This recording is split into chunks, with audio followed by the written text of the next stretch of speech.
Some hobbies just feel stuck in time, right? And when you think of an old-fashioned pastime, I'm willing to bet stamp collecting, or philately if you want to get technical, is pretty high on that list. We all picture those dusty albums in a quiet room somewhere, but what if I told you that entire picture is just wrong? Let's get into it. I mean, it's a fair question to ask. For a lot of us, it really does seem like a relic from a world before the internet. A quiet, little hobby in our crazy, non-stop world. But is that the real story? Is this thing just slowly fading into history? Well, not even close. Let me just throw a number at you. $6.8 billion. That's the projected global market value for rare stamps in 2025. Yeah, suddenly that dusty old hobby doesn't sound so sleepy anymore, does it? And that's because we are way beyond just a hobby here. This is a serious, thriving alternative asset class. We're talking high-net-worth collectors, even institutional investors, who are looking at rare stamps as a real, tangible way to diversify their portfolios and protect their wealth. And get this, the market is only growing. Projections show it's soaring past $11 billion by 2034. That's a compound annual growth rate of 5.7%. So no, this isn't some flash in the pan. This is sustained, powerful growth that's being driven by a mix of genuine passion and really smart financial strategy. And when you zoom out and look at the whole world, the story gets even more interesting. Right now, North America has the biggest piece of the pie.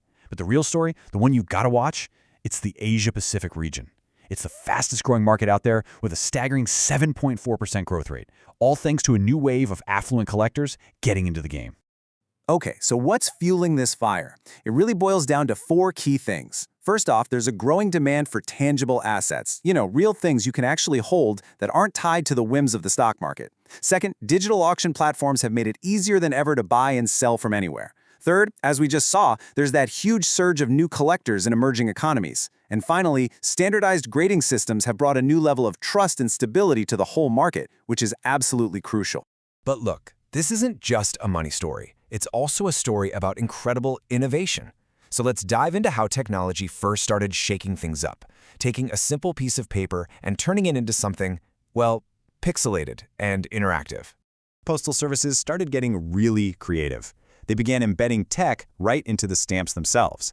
On one side, you can see a QR code. You scan it, and it can zip you off to a website or maybe a video. But then they took it even further with augmented reality, which lets the images literally jump right off the page and come to life through your smartphone. And the cool thing is, it's super easy to use. Seriously, you just scan the stamp, it'll prompt you to download a special app, and once you do, you just point your phone's camera at it, and boom! You might have a 3D dinosaur stomping around your desk. It's a brilliant way to add a whole layer of digital magic to a physical object.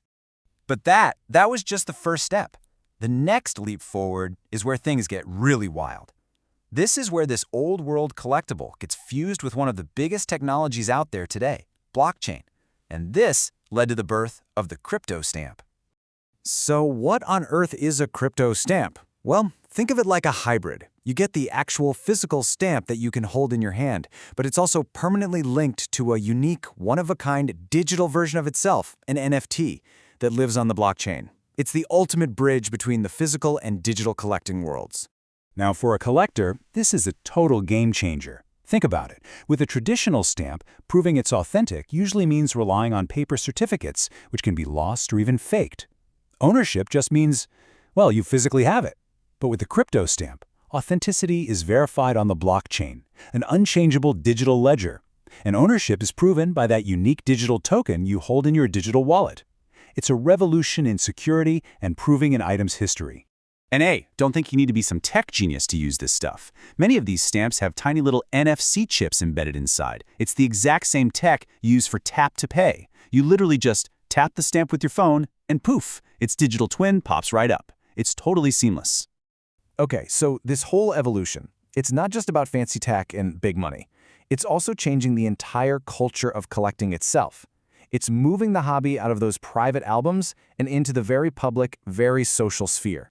This has led to this fantastic trend called extreme philately. The idea is just so cool and simple.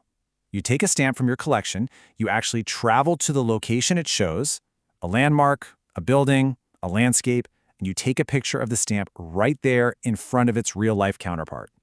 So why are people so into this? Because it connects the stamp to living history.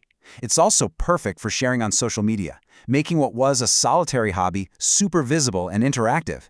And maybe the best part? You don't need a $1 million rarity to do it. Any common stamp will work just fine.